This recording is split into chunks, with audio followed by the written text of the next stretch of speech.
Chapter 9. When the delegates were appointed to the International Scientific Congress at the Paris Exposition of 1900, how little did anybody imagine that the great conference would end in the most gigantic scandal that ever stirred two continents.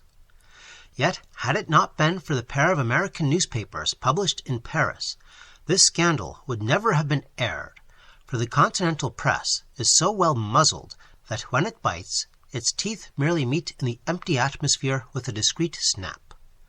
But to the Yankee, nothing except the Monroe Doctrine is sacred, and the unsopped watchdogs of the press bite right and left, unmuzzled. The biter bites. It is his profession, and that ends the affair. The bitee is bitten, and, in the deplorable argot of the hour, it is up to him. So now that the scandal has been well aired and hung out to dry in the teeth of decency and the four winds, and as all the details have been cheerfully and grossly exaggerated, it is, perhaps, the proper moment for the truth to be written by the only person whose knowledge of all the facts in the affair entitles him to speak for himself as well as for those honorable ladies and gentlemen whose names and titles have been so mercilessly criticized. These, then, are the simple facts. The International Scientific Congress, now adjourned sine die, met at 9 o'clock in the morning, May 3rd, 1900, in the Tasmanian Pavilion of the Paris Exposition. There were present the most famous scientists of Great Britain, France, Germany, Russia, Italy, Switzerland, and the United States. His Royal Highness, the Crown Prince of Monaco, presided. It is not necessary now to repeat the details of that preliminary meeting. It is sufficient to say that committees representing the various known sciences were named and appointed by the Prince of Monaco, who had been unanimously elected permanent chairman of the conference. It is the composition of a single committee that concerns us now, and that committee, representing the science which treats of bird life, was made up as follows. Chairman, His Royal Highness the Crown Prince of Monaco. Members, Sir Peter Grebe, Great Britain. Baron de Bécos, France. His Royal Highness King Christian of Finland. The Countess d'Alzette of Belgium. And I, from the United States, representing the Smithsonian Institution and the Bronx Park Zoological Society of New York. This, then, was the composition of that now notorious Ornithological Committee, a modest, earnest, self-effacing little band of workers, bound together, in the beginning, by those ties of mutual respect and esteem which unite all laborers in the vineyard of science. From the first meeting of our committee, science, the great leveler, left no artificial barriers of rank or title standing between us. We were enthusiasts in our love for ornithology. We found new inspiration in the democracy of our common interests. As for me, I chatted with my fellows, feeling no restraint myself and perceiving none. The King of Finland and I discussed his latest monograph on the speckled titmouse, and I was glad to agree with the king in all his theories concerning the nesting habits of that important bird. Sir Peter Grebe, the large red gentleman in tweeds, read us some notes he had made on the domestic hen, and her reasons for running ahead of a horse and wagon instead of stepping aside to let the disturbing vehicle pass. The Crown Prince of Monaco took issue with Sir Peter. So did the Baron de Bécos, and we were entertained by a friendly and marvelously interesting three-cornered dispute, shared in by three of the most profound thinkers of the century. I shall never forget the brilliancy of that argument, nor the modest, good-humored retorts which gave us all a glimpse into depths of erudition which impressed us profoundly and set the seal on the bonds which held us so closely together. Alas, that the seal should ever have been broken! Alas, that the glittering apple of discord should have been flung into our midst! No, not flung, but gently rolled under our noses by the gloved fingers of the lovely Countess d'Alzette. "Messieurs," said the fair Countess, when all present, excepting she and I, had touched upon or indicated the subjects which they had prepared to present to the Congress. Messieurs mes confrères, I have been requested by our distinguished chairman, the Crown Prince of Monaco, to submit to your judgment the subject which, by favor of the King of the Belgians, I have prepared to present to the International Scientific Congress. She made a pretty curtsy as she named her own sovereign, and we all rose out of respect of that most austere and moral ruler, the King of Belgium. But, she said with a charming smile of deprecation, I am very, very much afraid that the subject which I have chosen may not meet with your approval, gentlemen. She stood there in her dainty Parisian gown and bonnet, shaking her pretty head uncertainly, a smile on her lips, her small gloved fingers interlocked. Oh, I know how dreadful it would be if this great Congress should be compelled to listen to any hoax like that which Monsieur de Rougemont imposed on the British Royal Society, she said gravely, and because the subject of my paper is as strange as the strangest phenomenon alleged to have been noted by Monsieur de Rougemont, I hesitate. She glanced at the silent listeners around her. Sir Peter's red face had hardened. The King of Finland frowned slightly. The Crown Prince of Monaco and Baron de Bécas wore anxious smiles. But when her violet eyes met mine, I gave her a glance of encouragement, and that glance, I am forced to confess, was not dictated by scientific approval, but by something that never entirely dries up in the mustiest and dustiest of savants, the old Adam implanted in us all. Now, I knew perfectly well what her subject must be.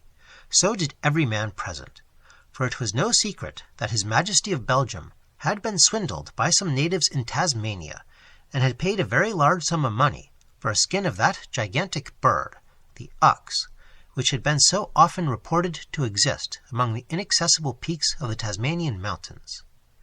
Needless, perhaps, to say that the skin proved a fraud, being nothing more than a Barnum contrivance made up of the skins of a dozen ostriches and cassowaries, and most cleverly put together by Chinese workmen. At least, such was the report made on it by Sir Peter Grebe, who had been sent by the British Society to Antwerp to examine the acquisition.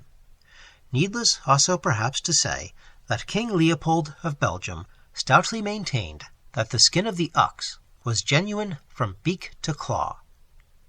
For 6 months there had been a most serious difference of opinion among European ornithologists concerning the famous ox in the Antwerp Museum, and this difference had promised to result in an open quarrel between a few Belgian savants on one side and all Europe and Great Britain on the other. Scientists have a deep-rooted horror of anything that touches on charlatanism. The taint of trickery not only alarms them, but drives them away from any suspicious subjects, and usually ruins, scientifically speaking, the person who has introduced the subject for discussion. Therefore, it took no little courage for the Countess d'Alzette to touch with her dainty gloves a subject which every scientist in Europe, with scarcely an exception, had pronounced fraudulent and unworthy of investigation, and to bring it before the great international Congress required more courage still. For the person who could face in executive session the most brilliant intellects in the world, and openly profess faith in a Barnumized bird skin, either had no scientific reputation to lose, or was possessed of a bravery far above that of the savants who composed the audience. Now, when the pretty Countess caught a flash of encouragement in my glance, she turned rosy with gratification and surprise. Clearly, she had not expected to find a single ally in the entire Congress. Her quick smile of gratitude touched me, and made me ashamed, too, for I had encouraged her out of pure love of mischief, hoping to hear the whole matter threshed out before the Congress, and so have it settled once and for all. It was a thoughtless thing to do on my part. I should have remembered the consequences to the Countess if it were proven that she had been championing a fraud. The ruffled dignity of the Congress would never forgive her. Her scientific career would be practically at an end, because her theories and observations could no longer command respect, or even the attention of those who knew that she herself had once been deceived by a palpable fraud. I looked at her guiltily, already ashamed of myself for encouraging her to her destruction. How lovely and innocent she appeared, standing there, reading her notes in a low, clear voice, fresh as a child's, with now and then a delicious upward sweep of her long dark lashes. With a start, I came to my senses, and bestowed a pinch on myself. This was neither the time nor the place to sentimentalize over a girlish beauty whose small Parisian head was crammed full of foolish, brave theories concerning an imposition which her aged sovereign had been unable to detect. I saw the gathering frown on the King of Finland's dark face. I saw Peter Grebe grow redder and redder and press his thick lips together to control the angry bosh, which need not have been uttered to have been understood. The Baron de Bécas wore a painfully neutral smile, which froze his face into a quaint gargoyle. The Crown Prince of Monaco looked at his polished fingernails with a startled yet abstracted resignation. Clearly, the young Countess had not a sympathizer in the committee. Something, perhaps it was the latent chivalry which exists embedded in us all, perhaps it was pity, perhaps a glimmering dawn of belief in the ox skin, set my thoughts working very quickly. The Countess d'Alzette finished her notes, then glanced around with a deprecating smile, which died out on her lips when she perceived the silent and stony hostility of her fellow scientists. A quick expression of alarm came into her lovely eyes. Would they vote against giving her a hearing before the Congress? It required a unanimous vote to reject a subject. She turned her eyes on me. I rose, red as fire, my head humming with the chaos of ideas, all disordered and vague, yet whirling along in a single, resistless current. I had come to the Congress prepared to deliver a monograph on the great auk, but now the subject went overboard, as the birds themselves had, and I found myself pleading with the committee to give the Countess a hearing on the ox. "Why not?" I exclaimed warmly. "It is established beyond question that the ox does exist in Tasmania. Wallace saw several oxen, through his telescope, walking about upon the inaccessible heights of the Tasmanian mountains. Darwin acknowledged that the bird exists. Professor Farrago had published a pamphlet containing an accumulation of all data bearing upon the ox. Why should not Madame la Comtesse be heard by the entire Congress?" I looked at Sir Peter Grebe. "Have you seen this alleged bird skin in the Antwerp Museum?" he asked, perspiring with indignation. "Yes, I have," said I. "It has been patched up, but how are we to know that the skin did not require patching? I have not found that ostrich skin has been used. It is true that the Tasmanians may have shot the bird to pieces and mended the skin with bits of cassowary hide here and there, but the greater part of the skin, and the beak and claws, are, in my estimation, well worth the serious attention of savants. To pronounce them fraudulent is, in my opinion, rash and premature." I mopped my brow. I was in for it now. I had thrown in my reputation with the reputation of the Countess. The displeasure and astonishment of my confreres was unmistakable. In the midst of a strained silence, I moved that a vote be taken upon the advisability of a hearing before the Congress on the subject of the ox. After a pause, the young Countess, pale and determined, seconded my motion. The result of the balloting was a foregone conclusion. The Countess had one vote, she herself refraining from voting, and the subject was entered on the committee book as acceptable, and a date set for the hearing before the International Congress.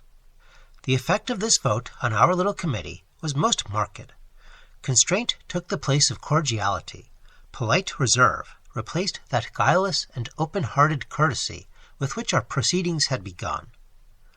With icy politeness, the Crown Prince of Monaco asked me to state the subject of the paper I proposed to read before the Congress, and I replied quietly that, as I was partly responsible for advocating the discussion of the ox, I proposed to associate myself with the Countess d'Alzette in that matter, if Madame la Comtesse would accept the offer of a brother savant. "Indeed I will," she said impulsively, her blue eyes soft with gratitude. "Very well. observed Sir Peter Grebe, swallowing his indignation and waddling off towards the door. "I shall resign my position on this committee. Yes, I will, I tell you," as the King of Finland laid a fatherly hand on Sir Peter's sleeve. "I'll not be made responsible for this He choked and sputtered, then bowed to the horrified Countess, asking pardon and declaring that he yielded to nobody in respect for the gentler sex, and he retired with the Baron de Bécas. But out in the hallway I heard him explode. "Confound it! This is no place for petticoats, Baron. And as for that Yankee ornithologist, he's hung himself with the Countess's corset string. Yes, he has. Don't tell me, Baron. The young idiot was all right until the Countess looked at him, I tell you. God, how she crumpled him up with those blue eyes of hers. What the devil do women come into such committees for, eh? It's an outrage, I tell you. Why, the whole world will jeer at us if we sit and listen to her monograph on that fraudulent bird." The young Countess, who was writing near the window, could not have heard this outburst, but I heard it, and so did King Christian and the Crown Prince of Monaco. "Lord," thought I, "the Countess and I are in the frying pan this time. I'll do what I can to keep us both out of the fire." When the King and the Crown Prince had made their adieu to the Countess, and she had responded, pale and serious, they came over to where I was standing, looking out on the Seine. "Though we must differ from you," said the King kindly, "we wish you all success in this dangerous undertaking." I thanked him. "You are a young man to risk a reputation already established," remarked the Crown Prince, then added, "You are braver than I. Ridicule is a barrier to all knowledge, and, though we know that, we seekers after truth always bring up short at that barrier and dismount, not daring to put our hobbies to the fence." "One can but come a cropper," said I. "And risk staking our hobbies? No, no, that would make us ridiculous, and ridicule kills in Europe." "It's somewhat deadly in America, too," I said, smiling. "The more honor to you," said the Crown Prince gravely. "Oh, I am not the only one," I answered lightly. "There is my confrere, Professor Hyssop, who studies apparitions and braves a contempt and ridicule which none of us would dare challenge. We Yankees are learning slowly. Some day we will find the lost key to the future while Europe is sneering at those who are trying to pick the lock." When King Christian of Finland and the Crown Prince of Monaco had taken their hats and sticks and departed, I glanced across the room at the young Countess, who was now working rapidly on a typewriter, apparently quite oblivious of my presence. I looked out of the window again, and my gaze wandered over the exposition grounds.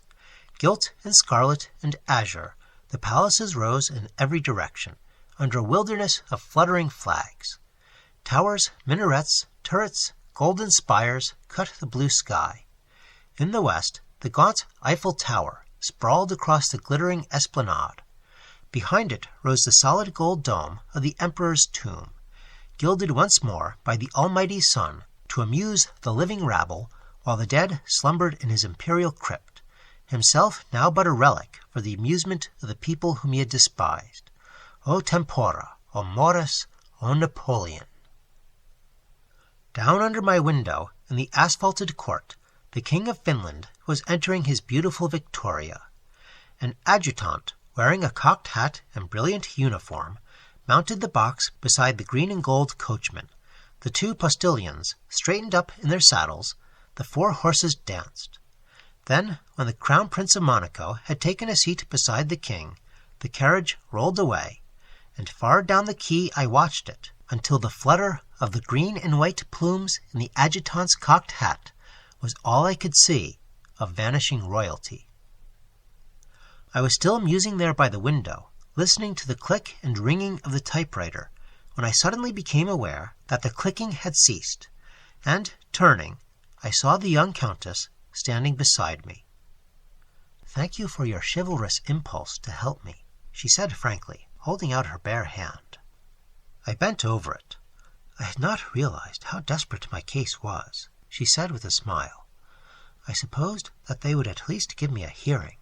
How can I thank you for your brave vote in my favor?" "By giving me your confidence in this matter," said I gravely. "If we are to win, we must work together, and work hard, madame. We are entering a struggle not only to prove the genuineness of a bird skin and the existence of a bird which neither of us have ever seen, but also a struggle which will either make us famous forever or render it impossible for either of us ever again to face a scientific audience." "I know it," she said quietly, "and I understand all the better how gallant a gentleman I have had the fortune to enlist in my cause. Believe me, had I not absolute confidence in my ability to prove the existence of the ox, I should not, selfish as I am, have accepted your chivalrous offer to stand or fall with me." The subtle emotion in her voice touched a responsive chord in me. I looked at her earnestly. She raised her beautiful eyes to mine. "Will you help me?" she asked. Would I help her? Faith, I'd pass the balance of my life turning flip-flaps to please her. I did not attempt to undeceive myself. I realized that the lightning had struck me, that I was desperately in love with the young Countess from the tip of her bonnet to the toe of her small polished shoe. I was curiously cool about it, too, although my heart gave a thump that nigh choked me, and I felt myself going red from temple to chin. If the Countess d'Alzette noticed it, she gave no sign, unless the pink tint under her eyes, deepening, was a subtle signal of understanding to the signal in my eyes. "Suppose," she said, "that I failed before the Congress to prove my theory. Suppose my investigations resulted in the exposure of a fraud, and my name was held up to ridicule before all Europe. What would become of you, monsieur?" I was silent. "You are already celebrated as the discoverer of the mammoth and the great auk," she persisted. "You are young, enthusiastic, renowned, and you have a future before you that anybody in the world might envy." I said nothing. "And yet," she said softly, "you risk all because you will not leave a young woman friendless among her confrères. It is not wise, monsieur. It is gallant and generous and impulsive, but it is not wisdom. Don Quixote rides no more in Europe, my friend." "He stays at home, 70 million of him, in America," said I. After a moment, she said, "I believe you, monsieur." "It is true enough," I said with a laugh. "We are the only people who tilt at windmills these days. We and our cousins, the British, who taught us." I bowed gaily and added, "With your colors to wear, I shall have the honor of breaking a lance against the biggest windmill in the world." "You mean the citadel of science," she said, smiling. "And its rock-ribbed respectability," I replied. She looked at me thoughtfully, rolling and unrolling the scroll in her hands. Then she sighed, smiled, and brightened, handing me the scroll. "Read it carefully," she said. "It is an outline of the policy I suggest that we follow. You will be surprised at some of the statements, yet every word is the truth. And, monsieur, your reward for the devotion you have offered will be no greater than you deserve, when you find yourself doubly famous for our joint monograph on the ox. Without your vote in the committee, I should have been denied a hearing, even though I produced proofs to support my theory. I appreciate that. I do most truly appreciate the courage which prompted you to defend a woman at the risk of your own ruin. Come to me this evening at 9. I hold for you in store a surprise and pleasure which you do not dream of." "Ah, but I do," I said slowly, under the spell of her delicate beauty and enthusiasm. "How can you?" she said, laughing. "You don't know what awaits you at 9 this evening." "You," I said, fascinated. The color swept her face. She dropped me a deep curtsy. "At 9, then," she said. "Number 8, Rue d'Alouette." I bowed, took my hat, gloves, and stick, and attended her to her carriage below. Long after the blue and black Victoria had whirled away down the crowded quay, I stood looking after it, mazed in the web of that ancient enchantment, whose spell fell over the first man in Eden, and whose sorcery shall not fail till the last man returns his soul.